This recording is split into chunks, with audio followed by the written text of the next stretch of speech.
ఇప్పుడు మీ వాక్యమును ధ్యానించాలని ఆశ కలిగిన వరంగా మీ ఎదుట కనపెడుతున్నాను. నా మాటలు నిష్ప్రయోజనకరము, నేను నిస్సారమైన వాడను. నన్ను మీ సులువు చాటును మరుగుపరిచి మీ నోటి బోరగా వాడుతున్నాను. నా జీవితాలకు అవసరమైనటువంటి ఆత్మీయ సందేశాన్ని, ఆధ్యాత్మిక వర్తమానాన్ని మాకు దయచేటు చేత మమ్మను ఆత్మీయతలో బలపరిచిన సమస్త మహిమ ఘనత ప్రభావం వేడుకున్నాను. యేసయ్య నామమున ప్రార్థించి వేడుకొలుచున్నాను తండ్రి, ఆమేన్. దేవునికి మహిమ కలుగునుగాక. దేవుని ప్రేమించి ఆయన పరిశుద్ధ సన్నిధిని చేరవచ్చిన ప్రియ విశ్వాసులందరికీ మన ప్రభువును ప్రియరక్షకుడైన యేసుక్రీస్తు వారి పరిశుద్ధ నామములో శుభాలు తెలియజేస్తున్నాను. ప్రభునందు ప్రియులారా, దేవునితో గడియ అనే ఈ ఆధ్యాత్మిక ధ్యాన కార్యక్రమంలో మరి విశేషంగా ఈ 13వ దినంలోనికి నడిపించబడిన మనం ఈ 13వ దిన ధ్యానము కొరకు ఏర్పాటు చేయబడినటువంటి పరిశుద్ధ వాక్య భాగాలను ఈ రీతిగా మనము చదువుకున్నామండి. న్యాయాధిపతుల గ్రంథము 6వ అధ్యాయము 33 నుంచి 40 వచనాలు. రెండవదిగా మత్తయి సువార్త 12వ అధ్యాయము 38 నుంచి 42 వచనాలు. ధ్యాన అంశము గిద్యోను సూచన కోరుట. ప్రభునందు ప్రియులారా, మనం చదువుకున్నటువంటి ఈ 33 వచనాల ప్రారంభము నుంచి 40 వచనాల వరకు ఉన్నటువంటి ఈ వాక్య భాగంలో సూచన కోరుతున్న గిద్యోను కనబడుతున్నాడు. దాని కాంటెక్స్ట్, నేపథ్యాన్ని మనం చూస్తే మిద్యానీయులు, అమాలేకీయులందరూ, తూర్పు వారందరూ కూడా కూడి వచ్చి నది దాటి ఎజ్రేలు మైదానములో దిగగా యెహోవా ఆత్మ గిద్యోనును ఆవేశించగా అతడు బోర ఊదినప్పుడు అబీయెజరు కుటుంబపు వారు అతని యొద్దకు వచ్చారు. ఇతడు మనుష్యుల యొద్ద అందరి యొద్దకు దూతను పంపగా వారు కూడుకొని అతని యొద్దకు వచ్చారు. ఇతడు ఆషేరు, జెబూలూను, నఫ్తాలి గోత్రముల వారి యొద్దకు దూతలు పంపగా వారును కూడిన వారిని ఎదుర్కొన్నట్టుకు వచ్చారు. అప్పుడు గిద్యోను దేవుని సూచన కోరడం ప్రారంభించాడు. ఏమని అంటే, నీవు సెలవిచ్చినట్లు నా చేత ఇశ్రాయేలును రక్షింపను ఉద్దేశించిన ఎడల నేను కళ్ళమున గొర్రె బొచ్చు ఉంచిన తర్వాత నేలంతయు ఆరి ఉండగా ఆ గొర్రె బొచ్చు మాత్రమే మీద మాత్రమే మంచు పడిన ఎడల నీవు సెలవిచ్చినట్లు ఇశ్రాయేలీయులను నా మూలముగా రక్షించదమని నేను నిశ్చయముగా తెలుసుకుందనని అన్నప్పుడు ఆ ప్రొద్దుట లేచినప్పుడు అతడు కోరినట్లే జరిగింది. ఆ బొచ్చును మరి పిండి పాత్ర నీళ్లతో నిండు వరకు మరి ఉంచి దానిని ఆరబెట్టాడు. ఆ తర్వాత నీ కోపము నా మీద మండనివ్వకపోతే కనుక ఇంకొకసారి ఆ బొచ్చు చేత నిన్ను శోధిస్తాను అని అతడు అడుగుతున్న మాట. నేల అంతటి మీద మంచు పడి ఆ బొచ్చు మాత్రమే పొడిగా ఉండనిమ్ము అని దేవునితో అనగా ఆ రాత్రి దేవుడు అలా చేయడం మనము చూస్తున్నాం. ప్రియులరా, గిద్యోను సూచన కోరడం దేవుడు అనుగ్రహించాడు. గిద్యోను సూచన కోరడం అనే ప్రక్రియ కేవలం ఇక్కడ మాత్రమే కాదు, ఇదే 6వ అధ్యాయంలో గిద్యోనును దేవుడు పిలుచుకుంటున్నటువంటి సందర్భములు అనగా 17వ వచనం నుంచి 24వ వచనం వరకు ఉన్నటువంటి భాగంలో కూడా గిద్యోను సూచన కోరుతున్నాడు. అది ఏమిటి అని ఆలోచన చేసినప్పుడు, నాతో మాట్లాడుచున్నవాడు అంటే పరాక్రమము కలిగిన బలాఢ్యుడా, నేను నీకు తోడైనాను, ఇవన్నీ చెప్పాడు కదా. ఫైనల్గా అతడు కన్ఫర్మ్ చేసుకోవడానికి, ఇప్పటి వరకు నాతో మాట్లాడిన వాడు నీవే అయితే కనుక ఇదిగో నీవెక్కడే ఉండు, నేను వచ్చే వరకు అని వెళ్ళి గిద్యోను లోపలికి పోయి ఒక మేకపిల్లను, 9 పిండిని, పొంగని భక్ష్యములను సిద్ధపరిచి ఆ మాంసము గంపలోంచి అది వండిన నీళ్ళను కొండలను పోసి ఆయన కొరకు మస్తకి వృక్షం కిందకి తీసుకుని వచ్చి దానిని ఉంచగా దేవుని దూత ఆ మాంసమును, పొంగని భక్ష్యమును పట్టుకుని రాతి మీద పెట్టి నీళ్లు పోయమని చెప్పినప్పుడు అతడు అలాగూ చేయగా దేవుని దూత తన చేతనున్న కర్రను చంపి ముట్టినప్పుడు ఆ రాతిలో నుండి అగ్ని వెడలి ఆ పొంగని భక్ష్యములను, మాంసమును కాల్చి. ఇక్కడ కూడా దేవుని మాటను, దేవుని వాగ్దానాన్ని గిద్యోను శోధిస్తూ ఉన్నాడు. ప్రియులారా, ఇది విశ్వాసానికి సంబంధించినటువంటి విషయం. ఎందుకంటే మనము కలిగి ఉన్నటువంటి దేవుడు, మనల్ని పిలుచుకున్న దేవుడు, అక్కడ గిద్యోను కానీ ఇక్కడ మనం కానీ ఎవరైనా సరే మనల్ని పిలుచుకున్న దేవుడు, మనము కలిగి ఉన్నటువంటి దేవుడు ఎలాంటివాడంటే అవునంటే అవును, కాదంటే కాదు. ఆయన మాట ఇచ్చాడంటే అది నెరవేర్చి తీరుతాడంతే. ఆయన అబద్ధమాడుటకు నరుడు, ఆయన మాట ఇచ్చి నెరవేర్చకుండునా వాగ్దానం చేసిన వాడు. ఇలా పరిశుద్ధ గ్రంథములో ఆయన విశ్వసనీయత గురించి, దేవుని యొక్క విశ్వసనీయత గురించి చాలా చక్కటి విషయాలు. ఇది సందర్భము కాదు కనుక వాటిని మనము ఆలోచన చేయటం లేదు. ఇలాగూ ఆయన విశ్వసనీయత గురించి తన ప్రజల ఎడల, తాను పిలుచుకున్న వారి ఎడల, తాను ఎంపిక చేసిన వారి ఎడల, తన బిడ్డల ఎడల ఆయన విశ్వసనీయత చాలా గొప్పది. ఎంత గొప్పదంటే ఎవడును శంకింపజాలనంత అనమాట అండి. ఎవడు దానిని శంకించడానికి వీలు లేదు. బట్ ఇక్కడ మనం ఇప్పుడు ధ్యానం చేసుకుంటున్నటువంటి యుద్ధములో విజయం కొరకు ఆ గొర్రెబొచ్చు, తడిబొచ్చు, పొడిబొచ్చు దానిని గురించి కానీ, అంతకు మునుపు పిలుచుకుంటున్న సమయంలో ఆ పొంగని భక్ష్యమును మాంసమును దహించువయ్యే సూచన కోరే క్రమంలో కాదు. గిద్యోను దేవుని పిలుపును, దేవుని వాగ్దానాన్ని ఏం చేస్తున్నాడంటే శంకిస్తున్నాడు. దేవుని పిలుపును, దేవుని వాగ్దానాన్ని శంకిస్తున్నాడు. ఈరోజు చాలాసార్లు మనము కూడా దేవుని పిలుపును, దేవుని వాగ్దానాలను శంకిస్తూ వస్తూ ఉంటాం. అవునో కాదు, చేస్తాడో చేయడో, ఇది దేవుని మాటో కాదు, ఇది దేవుని వాగ్దానమో కాదు, ఇలాంటి రకరకాల పరిస్థితులు. ఇది అనగా సూచన కోరుట అనేది. పైగా దేవుడు చెప్పిన తర్వాత, దేవుడు తానే స్వయముగా మాట్లాడిన తర్వాత, దేవుడు తానే స్వయముగా వాగ్దానం చేసిన తర్వాత, దేవుడు తానే స్వయముగా చెప్పిన తర్వాత ప్రియులారా మళ్ళా సూచన కోరడం. ఇది గిద్యోను యొక్క అవిశ్వాసానికి, గిద్యోను యొక్క అపనమ్మకానికి, గిద్యోను యొక్క అనుమానానికి హేతువుగా కనబడుతుంది. నిజమే, గిద్యోను యొక్క భక్తిని మనం శంకించడం లేదు, కానీ ఇక్కడ దేవుడు తానే స్వయముగా మాట్లాడుతుంటే అక్కడ గిద్యోను ఆలోచన ఏంటంటే, ఒకవేళ నీవు దేవుడు అయితే అన్నట్టుందనమాట అండి. ఆయన వాగ్దానాన్ని శంకించడం అంటే ఏమిటండి? ఆయన మాటను శంకించడం అంటే ఏమిటి? ఆయనను శంకించడమే. ఆయన వేరు, ఆయన మాట వేరు కాదు. ఆయన వేరు, ఆయన వాగ్దానం వేరు, అంతకంటే కాదు. ఆయన మాటను, ఆయన పిలుపును, ఆయన వాగ్దానాన్ని శంకిస్తూ ఉన్నట్టంటే దేవుని శంకించినట్టే. దేవుని శంకించడము విశ్వాసానికి హేతువా, అవిశ్వాసానికి ఆధారం అంటే ఖచ్చితంగా అవిశ్వాసాన్ని, ఖచ్చితంగా అవిశ్వాసాన్ని. గిద్యోను ఒకవేళ తరువాతి కాలంలో పరాక్రమము కలిగినటువంటి బలాఢ్యునిగా వాడబడ్డాడేమో కానీ అతని పిలుపు తొలి కాలంలోనూ లేదా అతని ద్వారా ఈ యొక్క మిద్యానీయులను, అమాలేకీయులను, తూర్పు వారిని ఓడించే క్రమంలోనూ గిద్యోను ఇంకా అంత విశ్వాసములో బలపరచబడలేదేమో. గిద్యోను ఒక పరాక్రమము కలిగినటువంటి బలాఢ్యునిగా అతని పాత్ర కనబడుతున్నప్పటికీ అక్కడక్కడ గిద్యోను జీవితంలో కొన్ని లోటుపాట్లు, విశ్వాస సంబంధమైనటువంటి ఒడిదుడుకులు ఖచ్చితంగా మనం ఈ అధ్యాయాలలో చూస్తాం. అందులో మొట్టమొదటిది ఏంటంటే అతడు సూచన కోరడం. పైగా ఎవరిని? సాక్షాత్తు దేవదేవుణ్ణి. 430 సంవత్సరాలు తన పితరులను విడిపించినటువంటి దేవుణ్ణి, 40 సంవత్సరాల అరణ్యంలో అద్భుతంగా పోషించినటువంటి దేవుణ్ణి, మిద్యానీయుల చేత నలపబడుతున్నటువంటి కాలంలో పరాక్రమము కలిగిన బలాఢ్యున అని పిలుచుకున్న దేవుణ్ణి శంకిస్తున్నాడు. ఈరోజు చాలాసార్లు ప్రియులారా గిద్యోను గురించి ధ్యానం చేసుకుంటున్నటువంటి మన అనుభవాలు, మనము కూడా చాలాసార్లు దేవుని వాగ్దానాలను శంకిస్తూ వస్తూ ఉంటాం, దేవుని పిలుపును శంకిస్తూ వస్తూ ఉంటాం, దేవుని యొక్క కార్యాలను శంకిస్తూ వస్తూ ఉంటాం. ఒక పక్కన దేవునికి ప్రార్థిస్తూనే మానవులంగా ఈ లోకము వైపు, ఈ లోక మర్యాదల వైపు చూస్తూ దేవుడు చేస్తాడా, చేయగలడా, లేదా అవుతుందా కాదా అన్నటువంటి మీమాంసతో లేదా అనుమానంతో మనం అటు ఇటు అడుగులు వేస్తూ ఉన్న పరిస్థితులను మన జీవితంలో మనమే చాలాసార్లు పసిగట్టగలం. అంత మాత్రము చేత దేవుడు నమ్మదగనివాడు కాదు. గిద్యోను ఎంత శంకిస్తున్నా, శంకించడం అంటే సూచన కోరడం అంతే. అదేదో పెద్ద తప్పుగా మనం ఏమీ భావించాల్సిన అవసరం లేదు. ఆత్మీయ జీవితంలో మాత్రం అది ఖచ్చితంగా పెద్ద అవాంతరమే. అతని బలహీనతను బట్టి, అతను ఉన్న స్థితిని బట్టి శంకిస్తున్నాడు. నిజంగా దేవుడు మాకు తోడంటే ఎందుకు జరుగుతాయి?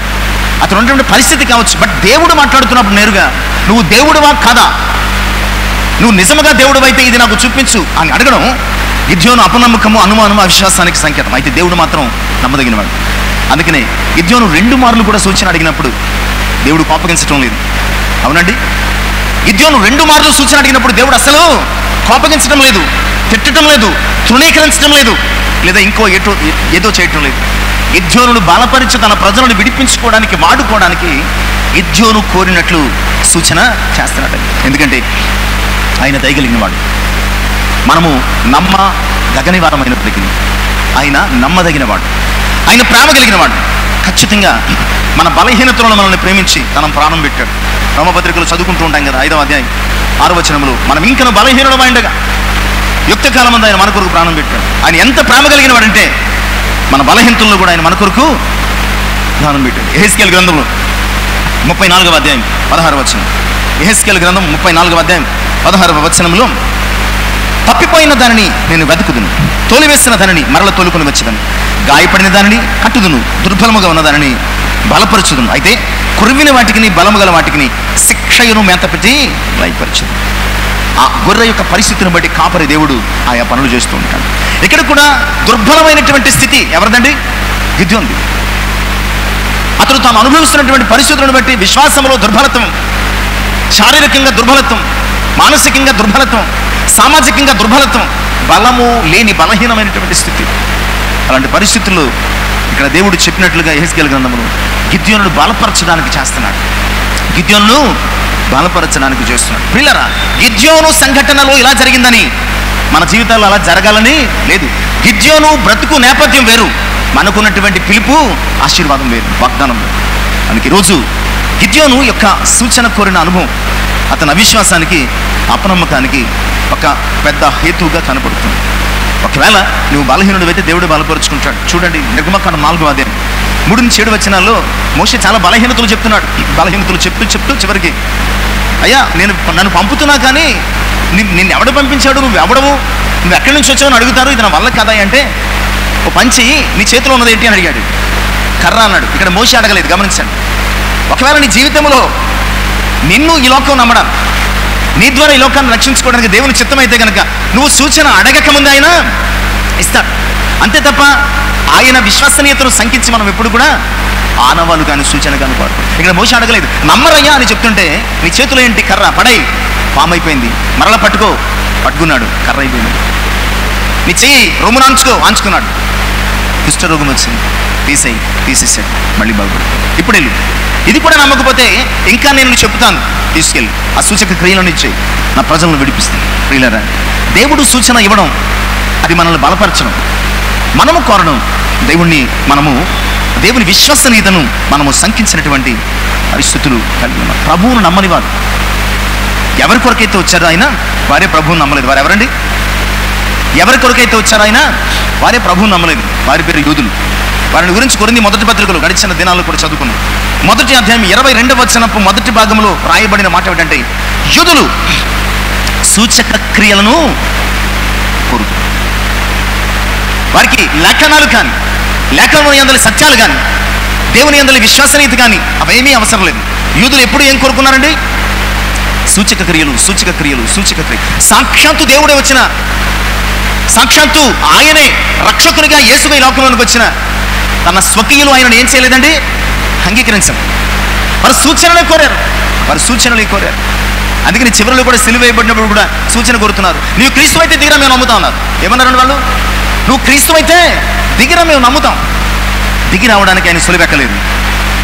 మనల్ని మరణములోంచి జీవములోనికి దాటించడానికి ఆయన సులువునెక్కాడు. కనుక యూదులు ఎప్పుడు కూడా ఏం కోరుతున్నారంటండి?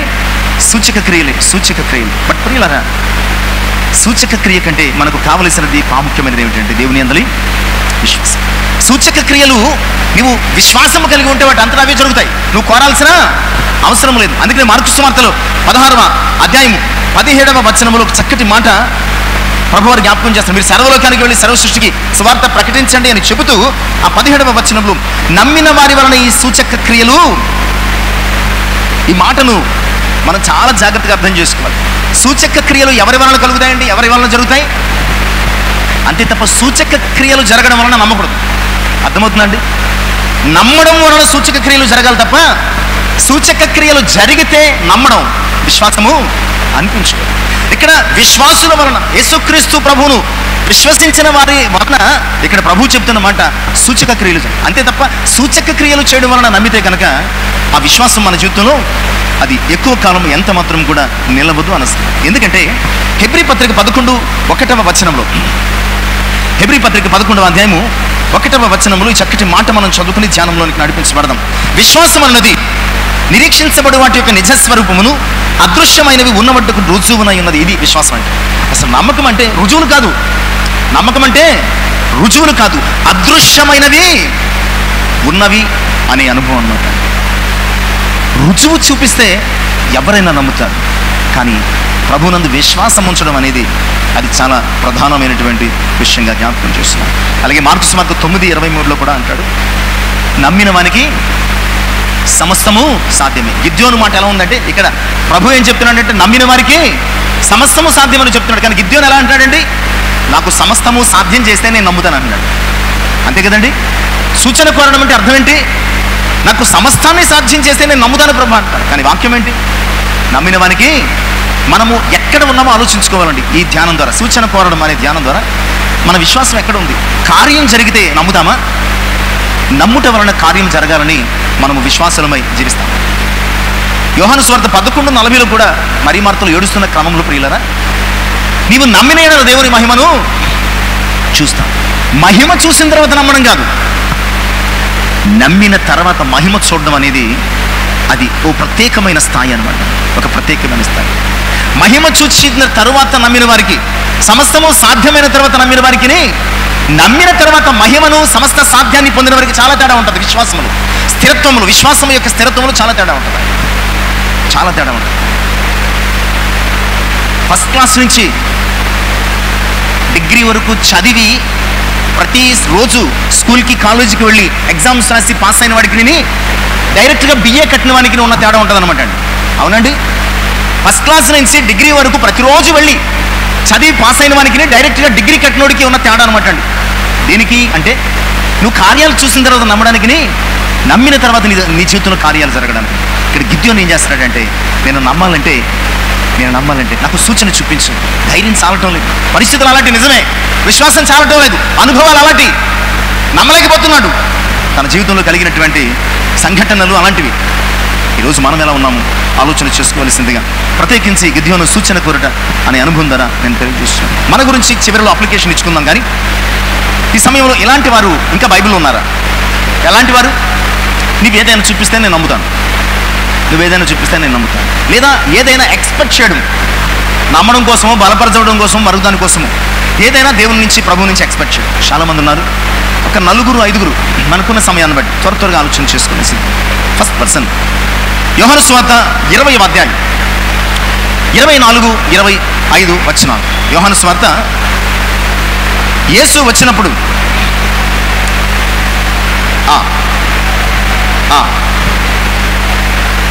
కనుక తక్కిన శిష్యులు మేము ప్రభువును చూచి అతను చెప్పగా, నేను ఆయన చేతులలో మేకుల గురుతును చూసి నా వ్రేలు ఆ మేకుల గురుతులలో పెట్టి నా చెయ్యి ఆయన ప్రక్కలో ఉంచితేని. కానీ ఇక్కడ తోమ ఏం కోరుతున్నాడండి? తోమ ఏం కోరుతున్నాడు? ఒక సూచన కోరుతున్నాడు, ఒక ఆనవాలు కోరుతున్నాడు. అంటే తోమ విశ్వాసాన్ని ఇక్కడ నేను సంకేతించడం లేదు, గమనించాను. మనము తోమలో ఉన్నటువంటి ఒక బలహీనత గురించి ఆలోచన చేస్తున్నాం. మనలో కూడా అలాంటి ఒక బలహీనత ఉన్నదేమో అర్థం చేసుకునే ప్రయత్నం చేస్తున్నాం అంతే. తోమ భక్తిని కానీ, తోమ విశ్వాసాన్ని కానీ, తోమ పిలుపుని కానీ, తోమ మన భారతదేశం వచ్చి చేసిన పరిచయం కానీ సంఖ్యించడం కాదు. ఒక పరిపూర్ణ వ్యక్తిగా ఎదగాలంటే మనలో ఉన్న ప్రతి అపరిపూర్ణమైన స్థితిని మనము పరిశీలించి సరి చేసుకోవాలి. ఇక్కడ తోమ చాలా మంచి వ్యక్తి. ప్రభు పరిచర్యలో, ప్రభు శిష్యునిగా, ప్రభు చేసినటువంటి అద్భుతాలలో, ప్రభుతో కలిసిమెలిసి 3.5 సంవత్సరాలు ఆయన పిలుపు మేరకు పనిచేయడంలో చాలా గొప్పగా ఉన్నాడు. ఇంకో విషయం ఏంటంటే, ప్రభు చాలాసార్లు చెప్పాడు, మనుష్య కుమారుడు చనిపోయి 3వ దినమున. ఆ మాటలు తోమ కూడా ఏం చేశాడండి? విన్నాడు. తోమకు తెలుసు ఆయన చనిపోయి 3 దినాలు ఇస్తాడు. సాక్షాత్తు తోటి శిష్యులు, యోధా తప్పితే తోమ లేడు కనుక, తోమ తప్పితే ఎంతమంది ఉన్నారండి అక్కడ? ఇంకా 10 మంది శిష్యులు, ఒక్కళ్ళు కాదు, 2 కాదు, 10 మంది శిష్యులు చెప్తున్నారు, మేము ప్రభువుని చూసామన్నారు, మేము ప్రభువుని చూసామన్నారు. అప్పుడైనా తోమకి ఏం గుర్తు రావాలి? మనుష్య కుమారుడు చనిపోయి 3వ దినమున లేపబడతాడు అన్న ఆయన మాటలు గుర్తు రావాలి. ఏమన్నాడు తెలుసా? మీరు చెప్పినంత మాత్రాన్ని నేను నమ్ముతానా? నా వేళ్ళు ఆయన గాయాలు పెడితేనే కానీ నమ్మను. నా వేళ్ళు ఆయన గాయాలు పెడితేనే కానీ నమ్మను. నా చెయ్యి తీసుకుని వెళ్ళి ఆయన ప్రక్కన వల్లెపు పోటు తగిన ప్రాంతంలో పెడితేనే కానీ నేను నమ్మను. ఎవరైనా ప్రభుతో 3.5 ఏండ్లు ప్రయాణం చేసిన వ్యక్తి, ప్రభు వాక్యాలు విన్నాడు, ప్రభు మాటలు విన్నాడు, ప్రభు అద్భుతాలు చూశాడు, ప్రభువును తాకాడు, ముట్టాడు, ముద్దు పెట్టుకున్నాడు, ప్రభుతో చాలా సన్నిహిత సంబంధాన్ని కలిగి ఉన్నటువంటి వ్యక్తి. ప్రభు చెప్పిన మాటలు కూడా మర్చిపోయి శిష్యులు, మేము చూసామయ్యా తోమ అంటే, నేను చచ్చినా నమ్మను, నాకు ఆనవాలు కావాలి, నాకు సూచన కావాలి, నాకు గ్యారంటీ కావాలి, ఆయన నేను తడవాలి, ఆ గాయాలు మళ్ళా రేపితేనే కానీ. 10 రోజులు, 8 రోజులు, 3 రోజులు అయ్యింది. ఈ గాయాల్లో ఏం చేస్తానన్నాడు ఈయన? పచ్చి గాయాల్లో వేళ్ళు పెడతానంటున్నాడు. పచ్చి గాయాలలో వేళ్ళు పెట్టి మళ్ళా రేపితేనే కానీ, ఆ రక్తపు ఆనవాలు నా చేతికి అంటితేనే కానీ నేను నమ్మను. చాలాసార్లు పిల్లలు ఇన్నేళ్ల మన విశ్వాస జీవన ప్రయాణంలో దేవుణ్ణి నమ్మడంలో తోమ వలె శంకిస్తూ సూచన కోరుతున్నాం. సూచన ప్రభు ఏంటో నీకు తెలుసు, ప్రభు ప్రేమ తెలుసు, ఆయన మన కొరకు చేసిన ఆ ప్రేమ శిలువ కార్యం తెలుసు. తెలిసి కూడా నీ జీవితంలో సూచన కోరుతున్నావండి, దాని అర్థం ఆయన గాయాలు రేపుతున్నాడు. తెలిసి కూడా నీవు సూచన కోరుతున్నావంటే దాని అర్థం ఆయన గాయాలు రేపుతున్నాడు. ప్రభు ప్రేమమేడు కదా, తన గాయాలు రేపుకోవడానికి మరొకసారి తోమాను దర్శించాడు. తోమా రా, నీ వేళ్ళు నా గాయాలను పెట్టు, నీ చెయ్యి నా ప్రక్కలో పెట్టు. అవిశ్వాసివి కాక సూచన కోరడం ఏమిటట? ప్రభు వాగ్దానాన్ని ఎరిగి ప్రభు పిలుపును పొందుకుని కూడా నమ్మలేకుండా ఇది చేస్తే అది చూస్తే నేను నమ్ముతాను అని సూచన కోరడం వీళ్ళన అవిశ్వాసం. ఆయన గాయాల సూచన కోరాడు, ఆయన ప్రక్కను అనవాలు కోరాడు. వీళ్ళరా ప్రభు అంటున్నాడు అవిశ్వాసివి కాక విశ్వాసం. ఈరోజు ఒకవేళ మనము కూడా ఆయన కార్యాలను చూస్తున్నాం, ఆయన పిలుపును పొందుకున్నాం, ఆయన అద్భుతాలే మన జీవితాలుగా ఈ విశ్వాస ప్రయాణాన్ని కొనసాగిస్తున్నాం. ఇన్ని చూచి ఎన్ని అనుభవించుకున్న ప్రియులరా, ఒకవేళ ఇంకా సూచనలు కోరుతూ అంటే అపనమ్మకముతో ఆయన గాయాలను రేపుతున్నామా, లేదా మన కొరకు గాయపడిన ప్రభు వారిని విశ్వాసముతో వెంబడిస్తున్నామా ఆలోచన చేస్తున్నాం. ఇక రెండవ వ్యక్తిని ఆలోచన చేద్దాం. లూకాసు వార్త 23వ అధ్యాయము 8-9 వచనాలు. లూకాసు వార్త 23వ అధ్యాయం 8-9 వచనాలు. హేరోదు యేసును చూచి మిక్కిలి సంతోషించను, ఆయనను గురించి చాలా సంగతులు వినందున ఆయన ఏదైనా ఒక సూచక క్రియ చేయగా చూడ నిరీక్షించి బహుకాలము నుండి ఆయనను చూడగోరుతున్నాడు. ఇక రెండో వ్యక్తి హేరోదు. వీళ్ళు శాస్త్రులు ప్రధాన యాజకుల దగ్గరికి వెళ్ళారు ప్రభువుని తీసుకుని. వారికి అధికారం లేదు కదా, వారు ఎక్కడికి తీసుకెళ్లారు? పిలాతు దగ్గరికి తీసుకెళ్లారు. పిలాతు దగ్గరికి తీసుకెళ్తే మీ నాయకుడు మీ రాజు ఉన్నాడు కదా, హేరోదు దగ్గరికి తీసుకెళ్ళండి అన్నాడు. హేరోదు దగ్గరికి తీసుకొచ్చినప్పుడు హేరోదు చాలా సంతోషించాడు. ఎందుకంటే రక్షకుడిని చూసినందుకు కాదు, లేదా ప్రభువును చూసినందుకు కాదు, సూచక క్రియలు ఫలానా ఫలానా ఫలానా చేశాడని ప్రభు హేరోదు చాలాసార్లు విన్నాడు. అవేంటో చూడాలి అన్న ఆలోచనతో ఉన్నాడు. చూడండి, ఇన్నాళ్ళు రోడ్డు వరన కనికట్టు ఈ మోళీలు అవి చేసేవారు. స్కూల్కి వెళ్తున్నటువంటి పిల్లలు ఏం చేసేవారంటే అక్కడ ఆగిపోయి వాటిని చాలా జాగ్రత్తగా గమనించి ఆ రోజు స్కూల్ కూడా ఎగ్గొట్టేవారు. హేరోదు అలాంటోడు అనమాట. హేరోదు అలాంటోడు. ప్రభు సూచక క్రియలు కావాలి కానీ ఆయన ప్రభు అని ఒప్పుకోవటం. ఏదైనా ఒక సూచక క్రియ చేస్తే సంతోషించాలనుకున్నాడు తప్ప పోనీ కనీసం సూచక క్రియ చేస్తే మారు మనసు పొందాలని కూడా అనుకోలేదు. ఒక సూచక క్రియ చేస్తే హేరోదు ఆ సూచక క్రియను బట్టి సంతోషించాలనుకున్నాడు తప్ప ఆ సూచక క్రియ చేసిన ప్రభువును విశ్వసించాలి అన్నటువంటి ఆలోచన కూడా లేదు. అందుకని ప్రియులారా, ప్రభువును హేరోదు అడుగుతున్నప్పుడు ప్రభు హేరోదుకు ఏమి కూడా ఒక్క మాట కూడా పలకలేదట. నిజమే ప్రియులారా, నీవు విశ్వాసం లేకుండా ప్రభు నుంచి కార్యాలు కోరితే నీకు వేసమంతైన లాభం రాదు. ఒక్క మాట కూడా, ఒక వాగ్దానం కూడా ఆయన ఇవ్వలేదు. ఎందుకంటే విశ్వాసం అనేది సూచక క్రియలను బట్టి కలిగేది కాదు. రోమపత్రిక 10-17 ప్రకారం చూస్తే కాగా వినుట వలన విశ్వాసము, వినుట ప్రభువును గూర్చిన మాట వలన కాదు. వినుట వలన మాత్రమే, సూచక క్రియలను బట్టి కాదు. ఆయన సువార్తను వినడం ద్వారా, ఆయన సత్యవాక్యమును వినడం ద్వారా, ఆయన జ్ఞాన వాక్యమును వినడం ద్వారా మాత్రమే విశ్వాసం కలుగుతుందండి. కనుక హేరోదు సంతోషం కొరకు సూచక క్రియలు కోరాడు తప్ప ప్రభువును విశ్వసించడం కొరకు కాదు. కనుక హేరోదు ఆశ నిరాశ అయిపోయింది. చూడండి పిల్లలు, లూదియా సువార్తను వినది, సూచక క్రియలు కోరలేదండి. లూదియా ఏం వినదండి? సూచక క్రియలు కోరలేదు, సువార్తను వినది. ఆమె కుటుంబము రక్షించబడింది, విశ్వాసించారు. జైలు అధికారి కూడా రక్షణ పొందుటకు నేనేం చేయాలన్నాడు తప్ప సూచనలు చూడడానికి నేనేం చేయాలని అడగలేదు. అందుకని అతని కుటుంబం వారు కూడా రక్షణ పొందినట్లుగా మనం చూస్తున్నాం. ఈరోజు మనం ఎలాగున్నాం? రక్తస్రావం గల స్త్రీ అటండి, అనేకుల వైద్యుల చేత తెప్పలబడి ఉన్నదంతా వ్యయం చేసుకుని అప్పుడు ఆమె చేసిన పని ఏంటో తెలుసా? ప్రభువును గురించి విని ఆయన దగ్గరికి వెళ్ళి, ప్రభువును గురించి విని ఆయన దగ్గరికి. నీకు స్వస్థత కావాలంటే నేను స్వస్థత వచ్చిన తర్వాత వెళతానంటే అంటే కుదరదు. నీకు స్వస్థత కావాలంటే ఆయనను గురించి మొదట విని ఆయన మీద విశ్వాసం ఉంచి ఆయన దగ్గరికి వెళితే ఆయన అడుగు చాడలు కూడా నీకు అద్భుతమైన స్వస్థత ఇస్తాయి. ఆమెకు కేవలం ఆయన వస్త్రపు చెంగు స్వస్థత ఇస్తుంది. ఇక మూడవ వ్యక్తిని, మూడవ అంశం చూద్దాం. మత్తయి సువార్త 4వ అధ్యాయం 3వ వచనాన్ని చదువుకుందాం. మత్తయి 4:3. శోధకుడు ఆయన యొద్దకు వచ్చి, నీవు దేవుని కుమారుడవైతే ఈ రాళ్ళు రొట్టెలు అగునట్లు ఆజ్ఞాపించమని. ఇక్కడ ఎవరు కనబడుతున్నారండి? 3వ వ్యక్తి సాతానుడు కనబడుతున్నాడు.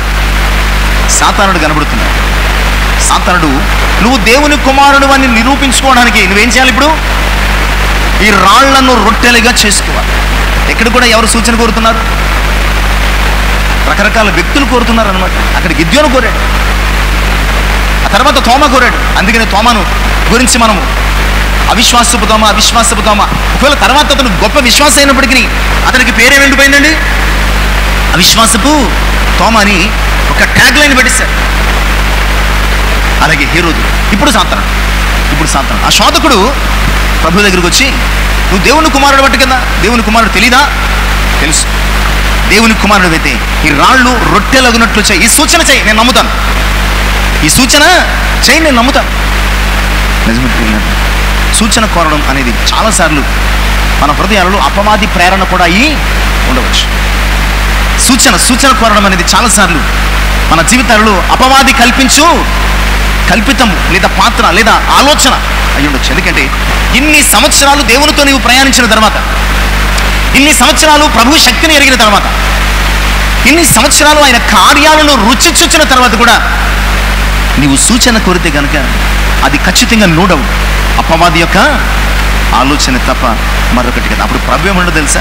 మనుష్యుడు రొట్టె వలన మాత్రము కాదు కానీ దేవుని నోట నుండి వచ్చే ప్రతి మాట వలన, అంటే ఆయన వాక్యం వలన వచ్చే విశ్వాసం వలన జీవిస్తాడు తప్ప రొట్టె వలన జీవించు. కనుక మనకి ఏం కావాలి అంటే వాక్యము వలన అయినటువంటి విశ్వాసం. వాక్యం వలన విశ్వాసం ఉంటే ప్రియులారా, రాళ్ళు రొట్టెలుగా ఏం కర్మ, 5 రొట్టెలు 2 చిన్న చేపలు వేల కొలిది మందికి ఆహారం పెట్టినట్టు అవుతుంది. విత్తని కోయని అరణ్యములో ఆకాశపు మన్నా దొరికినట్టు అవుతుంది. ఏమాత్రము వేటాడని కాలములో విస్తారమైన పూరేళ్ళు లభించినట్లు అవుతుంది. ఆయనకు అసాధ్యమైనది ఏదైనా ఉన్నదా? రాళ్ళు రొట్టెలుగా చేసుకోవాల్సిన అవసరం లేదు. నీవు నమ్మితే ఆకాశం నుంచి మన్నా కురుస్తుంది, కాకుల ద్వారా ఆహారం వస్తుంది.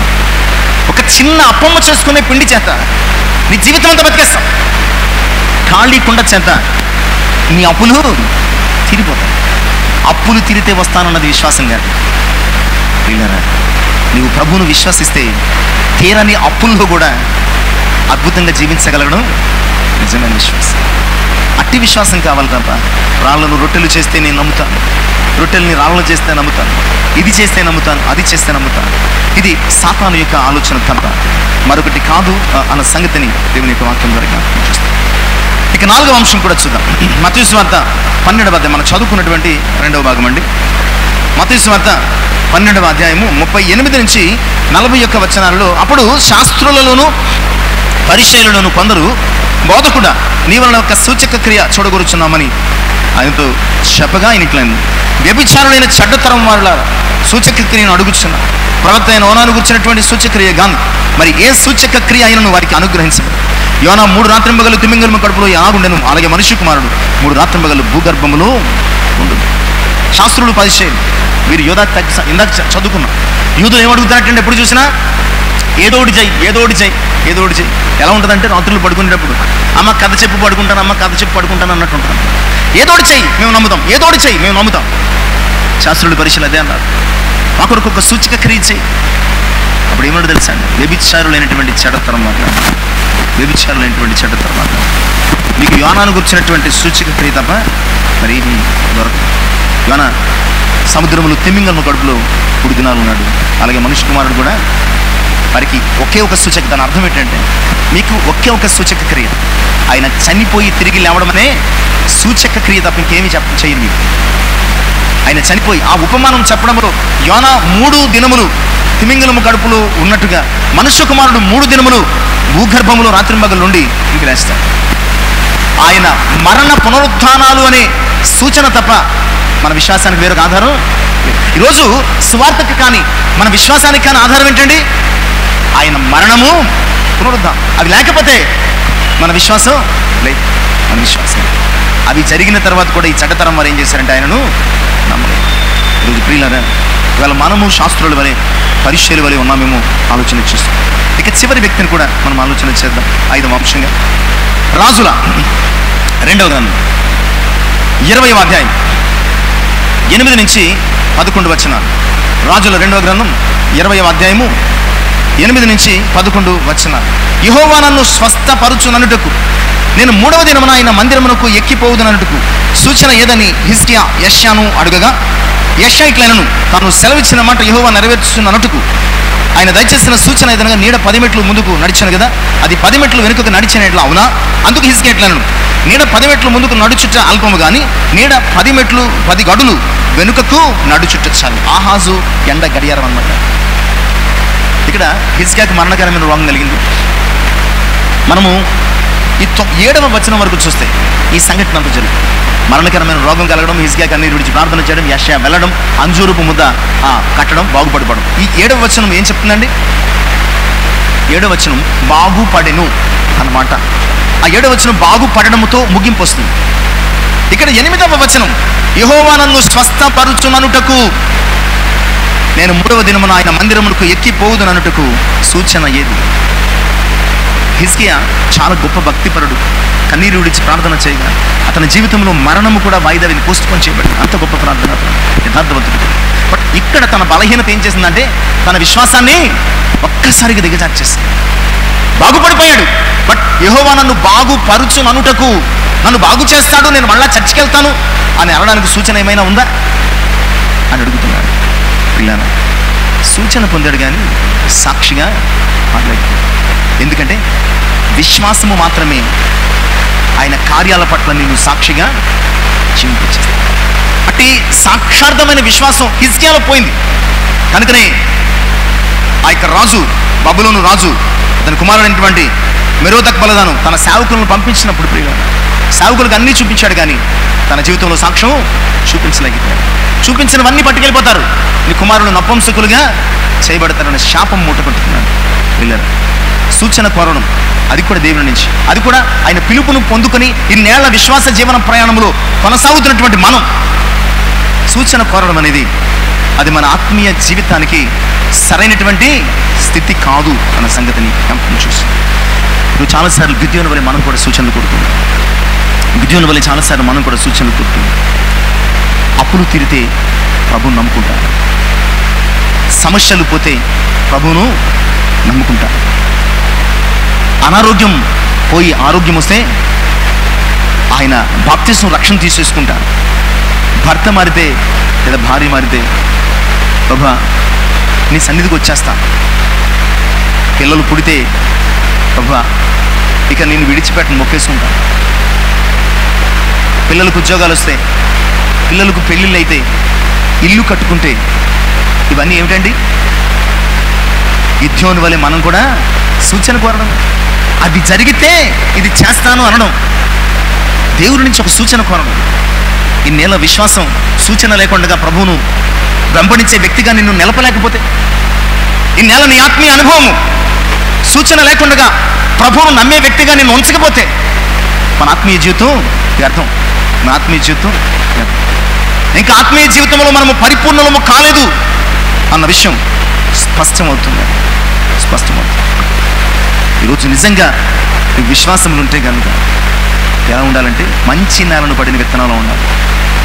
ఈరోజు మన విశ్వాసాలు ఎలా ఉన్నాయంటే సూచన కోరడం వలన లేదా ఆనవాళ్ళు కోరడం వలన, అది జరిగితే ఇది జరిగితే ఏదో ఇస్తే ఇవన్నీ జరిగితే నేను బాప్తిస్మం తీసుకుంటానండి, రక్షణ పొందుతానండి, చర్చికి వస్తానండి అని కోరుతున్న మన జీవితం ఎలా ఉందో తెలుసా? సూచన తర్వాత విశ్వాసం అయితే ఎలా ఉంటుందంటే రాతి నేలను పడిన విత్తనం వలె, ముండ్ల పొదలో పడిన విత్తనం వలె. రాతి నేలను పడిన విత్తనం చాలా చక్కగా మొలిసింది. సూచన కోరిన జీవితం కూడా అంతే, చాలా చక్కగా వస్తుంది.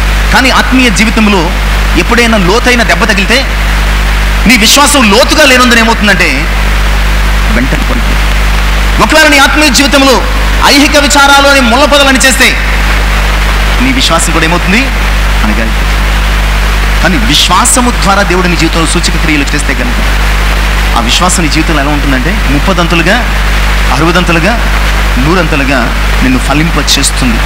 కనుక ఈరోజు ఎలా ఉన్నావు ఆలోచించు. సూచన కోరే క్రైస్తవునిగా ఉన్నావా? విశ్వాసము ద్వారా నీ జీవితాన్ని అద్భుతంగా దేవుని సన్నిధిలో మార్చుకోగలిగిన ఒక పరిపూర్ణమైనటువంటి ఆత్మీయునిగా దేవుని సన్నిధిలో ఉన్నావా? ఆలోచన చెయ్యి ప్రియులారా. అబ్రహామును దేవుడు పిలిచినప్పుడు ఏ సూచనైనా కోరాడా అండి? ఏ సూచనైనా కోరాడా? అబ్రహామును నేను చూపించే దేశానికి వెళ్ళినప్పుడు మారు మాట్లాడకుండా వెళ్ళాడు. అందుకని విశ్వాసులకు తండ్రి అయ్యాడు. అందువలనే దేవుడు అబ్రహామును అన్ని విషయంలోనూ ఆశీర్వదించాడు. విశ్వాసం అంటే ఇస్సాకు సూచన కోరాడా అండి? ఇస్సాకు సూచన కోరాడా? ఈ దేశంలో ఉండంతే అన్నాడు. ఈ పరదేశిగా నీవు ఇక్కడ జీవించన్నాడంతే. ఎలాంటి సూచన కోరలేదు. ప్రభు మాట విన్నాడు కనుక సూచన కోరలేదు కనుక ఇస్సాకు వేసిన విత్తనం నూరంతల ఫలము వీళ్ళరా. ప్రభు వెయ్యమంటే వేశాడు తప్ప నువ్వు అద్భుతం చేస్తే వేస్తానని పేతురు మాట్లాడలేదు. నేను ప్రయాసపడ్డానని చెప్పాడు తప్ప అద్భుతం జరిగితేనే కానీ వలవయ్యను నీ మాట వినడం లేదు. అయ్యా నేను ప్రయాసపడ్డాను రాత్రంతా, బట్ ఇప్పుడు నువ్వు చెప్తున్నావు కనుక ఖచ్చితంగా నేను వీళ్ళరా. విశ్వాసము తర్వాత వచ్చే కార్యాలు ఉంటాయి చూడండి, నీ జీవితంలో ఊహించనంత అద్భుతంగా ఉంటాయి. నువ్వు నమ్మిన తర్వాత జరిగినటువంటి క్రియలు ఉంటాయి చూసారు దేవుని ద్వారా, అవి ప్రపంచ అద్భుతాలుగానే వింతలుగానే ఉంటాయన్నమాట.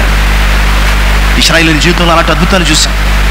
ఈరోజు మన జీవితంలో అలాంటి అద్భుతాలు ఒకవేళ మనం చూడాలనుకుంటే కనుక ప్రియులారా, సూచక క్రియ జరిగిన తర్వాత, అద్భుతము జరిగిన తర్వాత, ఏదో ఒక కార్యము జరిగిన తర్వాత నమ్మితే ప్రయోజనం లేదు.